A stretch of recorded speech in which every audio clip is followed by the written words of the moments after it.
바로 며칠 전 코카콜라가 한글이 표기된 콜라를 내놓아 전 세계적으로 화제가 되었는데요.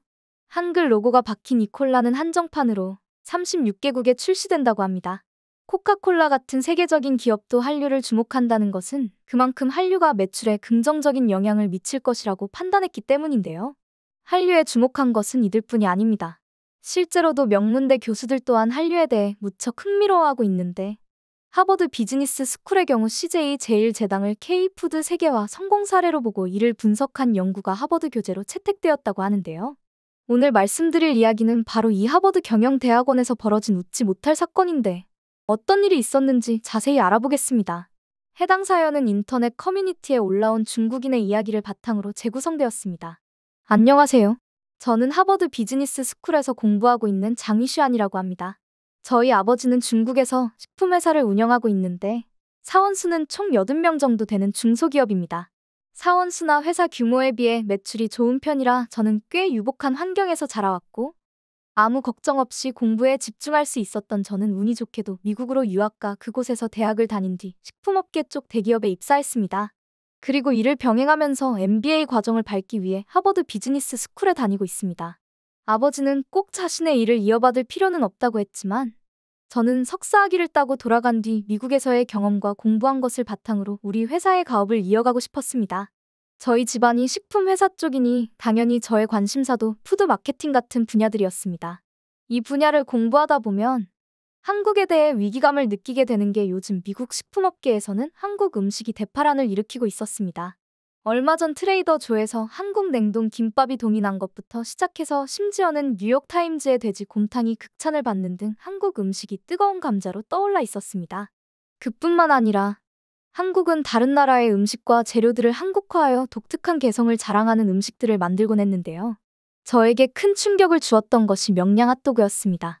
제가 명량 핫도그를 먹은 건 저희 집에 놀러온 대학 때 친구 데이비드가 콘도그 5개를 포장해왔을 때였는데요.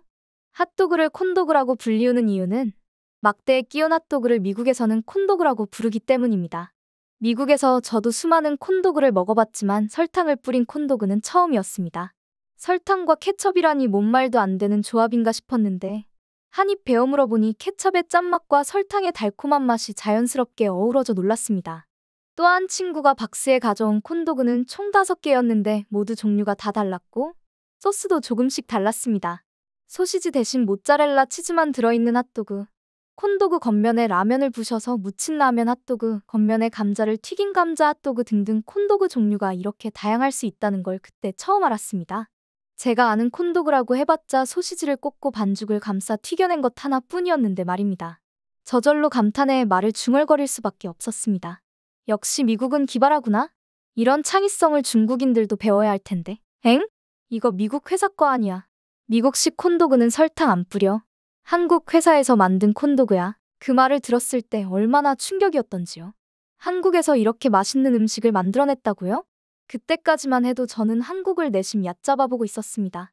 한류 바람이 분해 모내 떠들지만 그래도 음식은 중국이 압도적이라는 생각을 해왔거든요. 미국 대도시, 심지어 소도시에서도 어렵지 않게 찾아볼 수 있는 음식점이 차이니즈 레스토랑이었습니다. 바쁜 미국 젊은이들은 퇴근 후 중국 레스토랑에서 음식을 포장해 집에 가서 먹곤 했습니다. 제 주변의 미국인들처럼 중국 음식을 무척 좋아했고, 차라리 일식을 경계하면 몰라도 인지도 떨어지는 한국 음식 따위 잽도 안 된다고 여겼죠. 고정관념이 순식간에 무너지는 순간이었습니다. 저는 친구에게 이것 말고도 유명한 한국 음식이 맞냐고 물어봤습니다. 그러자 친구는 모든 한국 음식을 알지 못하지만 적어도 자기 주변에서는 한국식 치킨이나 콘치즈 요리를 좋아하는 사람이 많다고 이야기했습니다. 순간 저는 귀를 의심했습니다. 콘치즈가 한국 요리였다고? 콘치즈는 친구인 데이비드와 자취하던 시절 집에서 함께 미식 축구 경기를 보면 데이비드가 자주 만들곤 했던 안주입니다. 시원한 맥주와 함께 콘치즈를 먹으면 천국이 따로 없었는데 제가 먹은 게 한국 요리였다고요? 저는 거짓말하지 말라면서 무슨 콘치즈가 한국 요리냐고 말했습니다. 그러자 데이비드는 난감한 얼굴로 말했습니다. 아니, 진짜야. 못 믿겠으면 내가 검색해보던가. 유튜브와 구글 검색창, 심지어 위키피디아 사전에서도 콘치즈를 코리안 디쉬라고 소개하고 있었습니다. 2차례 쇼크를 받은 저는 혹시라도 내가 미국에서 먹은 음식 중 설마 또 한국식 요리가 있나 싶어서 불안한 표정으로 여러 음식을 검색해봤습니다. 제 불안한 예상은 적중했죠. 회오리 감자도 한국 거였어? 간장 치킨도? 일반적인 외양이나 들어가는 재료들이 서구식 요리를 떠오르게 하는 요리들이었기 때문에 이 요리들이 한국 요리일 거라고는 상상도 못했습니다. 이때 한 차례 위기감을 느꼈던 것 같습니다. 그전까지는 신경도 안 쓰던 한국식 중화요리들도 갑자기 엄청나게 신경 쓰이기 시작했습니다. 치킨이나 콘도그 같은 요리들은 원래 서양 음식이었지만 한국식 치킨이나 콘도그들이 원조를 위협할 만큼 강해진 것처럼 한국식 중화요리도 그렇게 되지 않을까 하는 두려움이 있었습니다. 더욱이 마음이 착잡했던 게 푸드 마케팅 공부의 일환으로 음식 관련 태그를 찾아보면 짜장면 같은 한국식 중화요리를 먹는 사람들이 크게 늘어난 걸 느꼈습니다. 실제로도 짜장면은 외국인들이 좋아하는 한국 음식 중 순위권 안에 항상 들어가곤 했습니다. 원래 짜장면의 유래는 작장면이라고 하는 밀면 요리로 면장에 간을 하여 볶은 뒤 면에 올려 먹는 요리입니다. 세월이 흐르면서 원조인 작장면과는 외적인 부분이나 맛이나 많은 부분이 달라진 후였죠. 그래서 저도 처음에 한국 짜장면을 먹어보고 좀 실망했었습니다. 원래 작장면은 단맛과 물기가 적고 짠맛이 있는 편인데 한국의 짜장면은 너무 달고 기름기가 많달까요? 그래서 한국식 중화요리는 맛도 없다고 하찮게 여기고 있었는데 정작 외국인들에게는 달짝지근한 맛이 매력적으로 다가오는 모양이었습니다. 사람들이 짜장면을 좋아하는 것에 불편함을 느낀 저는 좋아하는 음식으로 짜장면을 말하는 사람들에게 항상 그 음식의 원조는 중국임을 알려줬습니다. 참 이상해요. 한국은 뭐만 하면 중국이 한국 것을 뺏는다라고 우기면서 정작 본인들은 남의 나라 음식을 가져다 써서 교묘하게 세뇌한단 말이죠. 최근에는 그런 불편한 심기를 폭발하게 만든 사건이 하나 있었는데요. 놀랍게도 그 장소는 하버드 대학 경영대학원 강의실이었습니다. 그날 케이스 스터디는 K푸드 세계화 성공 사례였는데 하버드 비즈니스 스쿨에서 한국 식품 기업을 연구 사례로 다룬 것은 이번이 처음이었습니다. CJ는 비비고라는 브랜드를 통해 7대 글로벌 전략 제품인 만두, 치킨, 가공밥, K소스, 김치, 롤 등을 선보였습니다. 그 중에서도 가장 뜨거운 사랑을 받은 것은 만두였는데요. 비비고 만두는 2020년 단일 품목으로 글로벌 연 매출 1조 원을 돌파했으며 2021년도에는 미국 만두 시장 점유율 1위로 올라섰습니다. 교수 또한 한국 만두를 즐겨 먹는다고 집에 한 박스를 사놓고 싶다고 농담하자 학생들은 교수의 말에 웃었습니다. 저만이 똥 씹은 표정으로 강의실에 앉아 있었죠. 이 당시 저는 기분이 몹시 좋지 않았습니다. 왜 자오찌를 만두라고 부르는 거야? CJ에서 내세우는 비비고 만두는 중국의 자오찌였습니다. 중국에서는 저렇게 반죽에 속을 채워서 만드는 요리들이 여러 종류였는데 두꺼운 밀가루 반죽에 소가 들어간 것은 바오찌라고 부르고 흔히 비비고 만두 같은 얇은 피로소를 감싼 것은 자오찌라고 불렀습니다. 엄연히 만두의 기원은 중국인데 무슨 생각으로 건방지게 만두라는 새로운 호칭을 만들어서 쓰는 거죠? 심지어 자오찌를 한국만큼이나 자주 먹는 일본조차도 자오찌의 한자 도금을 따서 교자라고 칭하며 익히 새로운 단어를 창조해내진 않았습니다. 만두는 한국에서 창조해낸 말이었습니다. 열이 받은 저는 참을 수가 없어서 저건 만두가 아니라 자오찌입니다라고 교수의 말을 정정했습니다.